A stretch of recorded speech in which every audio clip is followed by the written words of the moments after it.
Good morning. Give me a second here.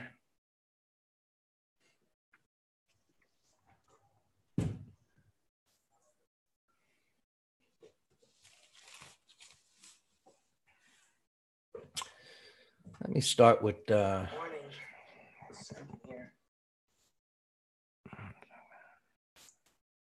right, we'll go to the spiders first. Well, yesterday turned out to be a bit of an ugly day, huh? There was a bunch of stuff that went down, but it continues to follow the path of least support, I should say, and resistance. As now it's getting closer to this targeted area down here. And our internals are shaping up. They got originally aligned over here, and the bounce was a minor one. And so as it continues lower, as we get closer to this support level, and as I covered in the advisory letter on Monday, we did measured reviews of different moves. And so this was the one in February. It was about 11%. And this one here, right there is about, close to 11%. And if it comes all the way down here, we're looking at about 13%. And that's all well and good with percentage, whatever it is, it is. For me, it's just getting down to a significant support level and then seeing a powerful turn. However that happens, it can happen in many ways. It could look like this reversal here, where you get a breakdown type of a failure pattern, or you get a retest. Whatever it is, we will find out we'll recognize whatever it is and take advantage of it at the time. And we have our internals that we'll review. Let's take a look here.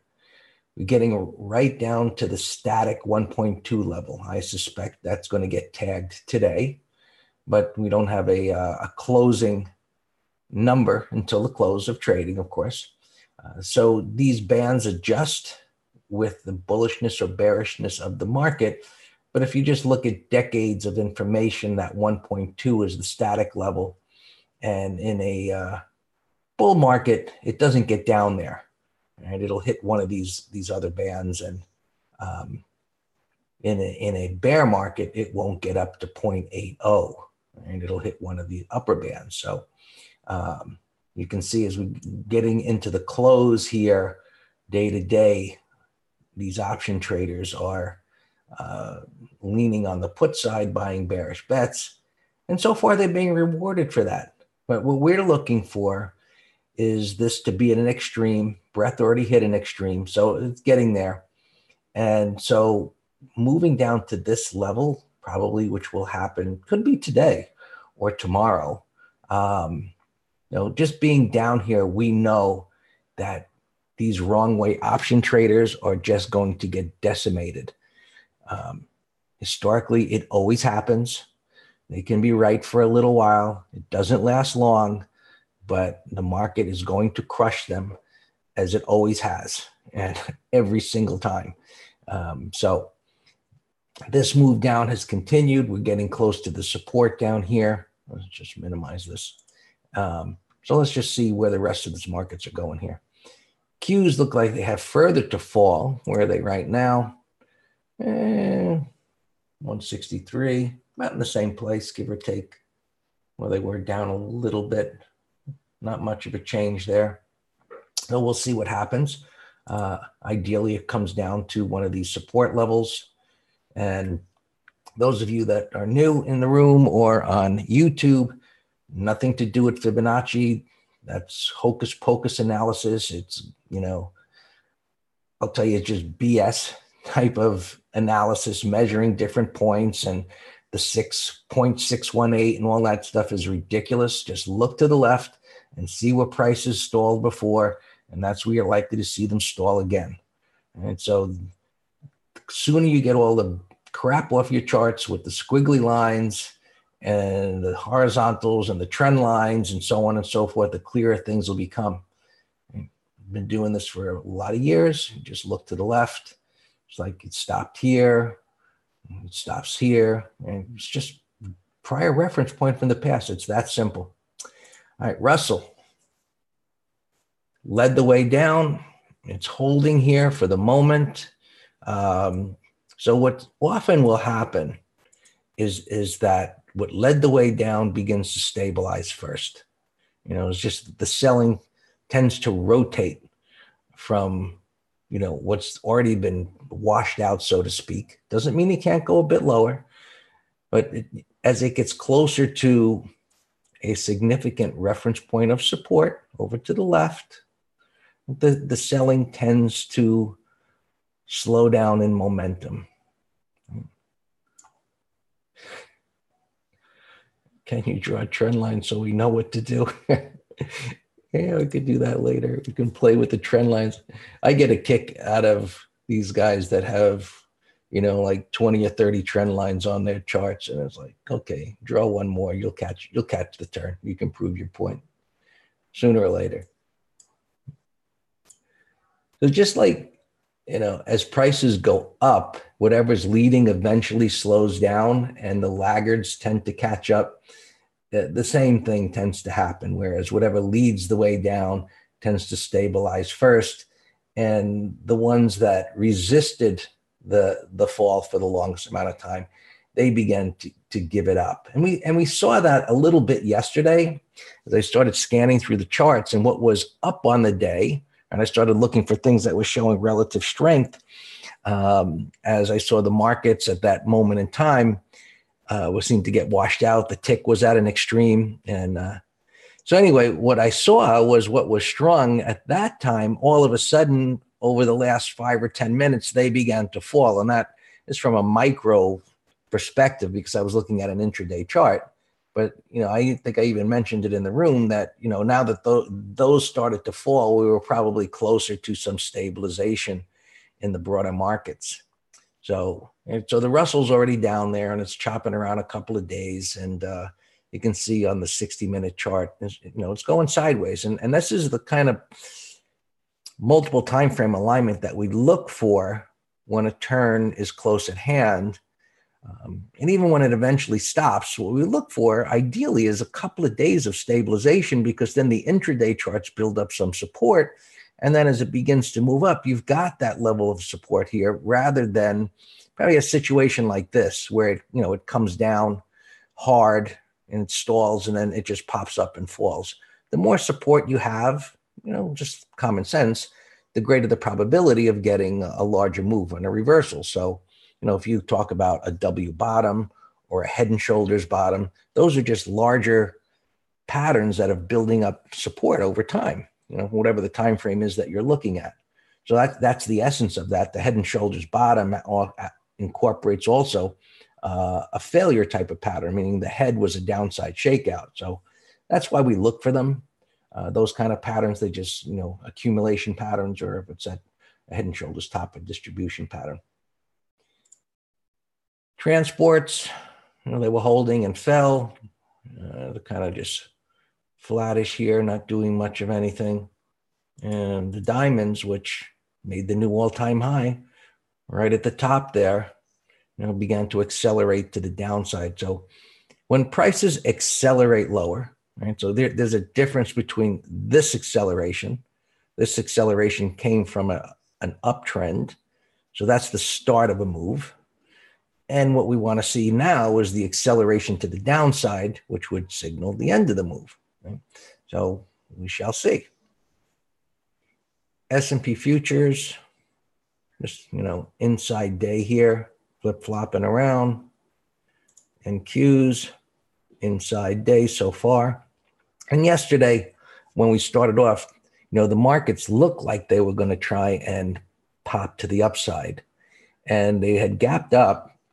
And they just hung up there for, 20 minutes, a half hour or so. So there were certain stocks and market indices that gapped above some resistance. And, one of the stocks that was looking good at the time was Square. And I bought the Square because it was gapped above resistance and it failed. And that was a sign that, you know, the day was just falling apart, because that kind of pattern typically results in a nice move to the upside. So ideally, this just will continue to drop here today. Right, we've gotten close to the support point in the NASDAQ here.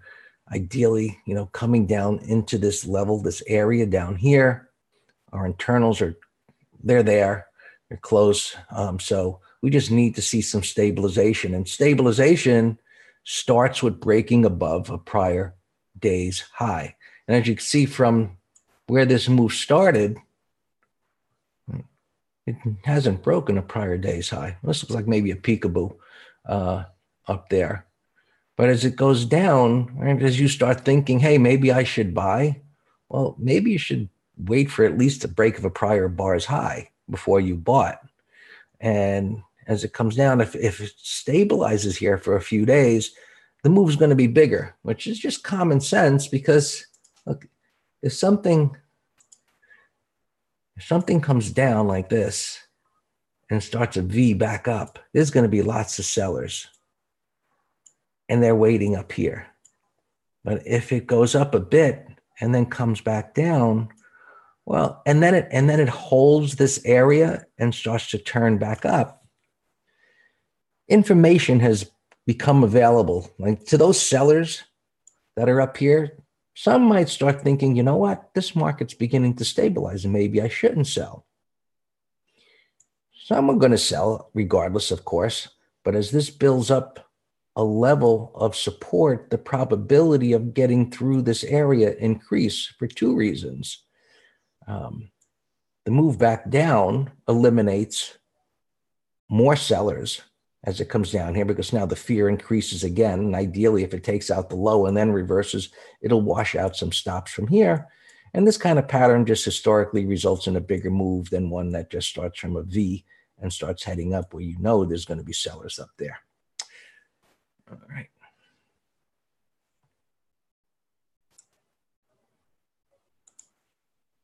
And Dow heading down toward that support. And, interestingly, these moves, assuming that it gets down there, are about the size of the moves that happened at the beginning of the year. And so it's hard for me to see here. I've got that thing there. But anyway, let's do this. So if it was to hold right there, that's a little over 10%. And goes down into this area. It's about 12%. And this here was about 13%. I know those numbers are small, but too much time to adjust them at this point.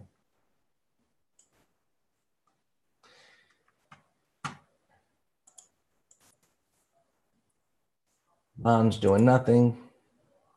Oil heading down toward this prior low here. You got a low there and a low there. Again, just look to the left. Doesn't matter whether it's, spiders, Qs, futures, oil, soybeans. Just look to the left, see where the turn is.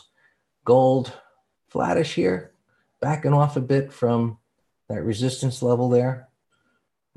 Overall, we'll see what happens here. Probably more eyes focused, I guess, on what the Fed will be doing in the near future.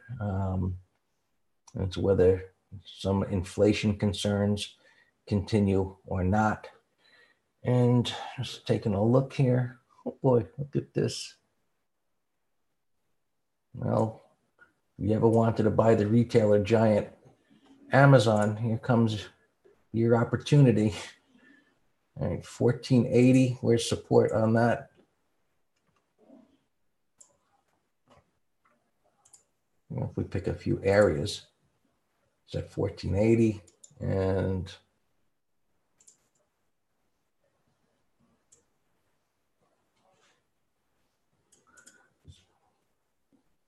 that's a 32% correction if it gets down there. So right now, it's right around here. So is that enough? 1480, give or take. It's at about 26% down here, but this looks like it's going to need to go down into those levels. So that's the high probability place to be considering this if you're going to down here. Amazon and all the big names that are getting smashed, the institutions are going to come for them when they reach these levels. So we want to keep an eye on that. So you can take it over, Dan. All right. Good morning, everyone. Yeah, so this morning when we had that big pre-market gap, I texted to Greg. I said, I think that we should call today's review Groundhog Day. It's just a Groundhog Gap Day because, look, ever since this breakdown up here, there's not 2 green bars in a row. Every gap, it closed. I mean, that's a green bar and it didn't close weak, but it eventually got sold into and the green bars were negated. So I didn't get too excited today. It's the identical as yesterday. We got to see what the bullish gap follow through would have. But today, pre-market, it gave it up. QQs are red now. 263.34, so it's 50 cents under the closing price. Still well off yesterday's low. Just eyeball it, 50% retracement. But I don't know what happened here. I can only guess it was whatever earnings came out or whatever other news people are pointing to. But I'm hoping for lower prices too. That would be fantastic. We have very few open positions, again, on purpose. We entered a swing short on this little guy yesterday, AAOI. Our American Airlines hit for a put spread that ends Friday. We have a Daku put spread way out of the money, the $35 puts. And I canceled a few things. AEO did not trigger. Couple things didn't trigger and I canceled some. PLCE, we were trying to get a way out of the money put spread. I think the 127s. I'm going to keep this on my list, but I just said, let's just hold off with the market selling off yesterday.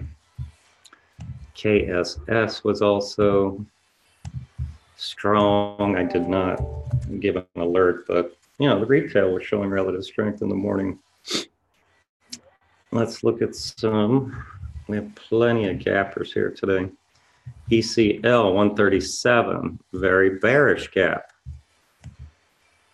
but it's a big gap, so we gotta wait. Lumber liquidator. Ever since this breakdown, I said this stock might be going to the graveyard. This was a pro gap down, and just look at your trend analysis.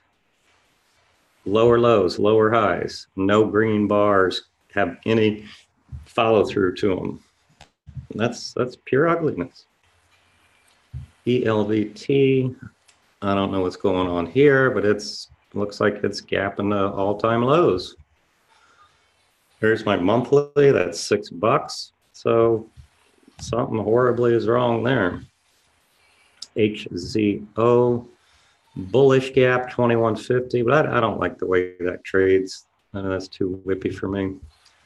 But bullish gap, if it sets up an intraday, you might get a long. GSL 144, bullish gap. Very bullish gap. Oh, 144s. Look at that, way the heck up here. But it looks like a penny stock toy. Again, that's not my style. Oh, that's one of those little shippers, and they're very volatile. CHK, I was chatting with Pat about this morning. It's either she says maybe earnings and they're buying a company, whatever. But all I care about is a tradable event. It's getting climactic on the daily. Look, pre-market, it came down all the way to this major support level. Look, right above $3. So there's definite support so far at 3. And if earnings are out, and it stabilizes, I might consider selling puts on it. T2 122, very bullish gap. Look, that's gapping over yesterday's high. Very bullish pre-market. Let's see where it stabilizes here. And that was on earnings. I'm going to put that in a window for a put spread candidate. It's not a swing trade because look at all the football players, but it's a post earnings put trade if it sets up intraday. This is a bearish gap, but that's a mess. And that's a buy also, Alchemir's ESIO. Wow, it's an excessive gap. Holy cow. And you know what, Pat? I checked earnings on this too, and it says after the bell on Yahoo. So I don't know, Yahoo, is that 2 errors in a row on Yahoo? Fleur, military kind of thing. I can't tell where it's gapping, but there's no pattern on daily or weekly. AN, nothing. GE, look at this dog, 100% retracement. And now it's making new lows, 1064. Look at that, multi-year lows. They cut their dividend down to a penny just so they can still fall in the category of, oh, we're a dividend paying stock. Yeah, okay, take your penny.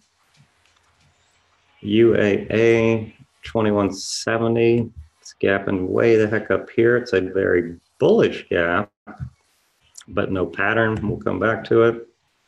SNE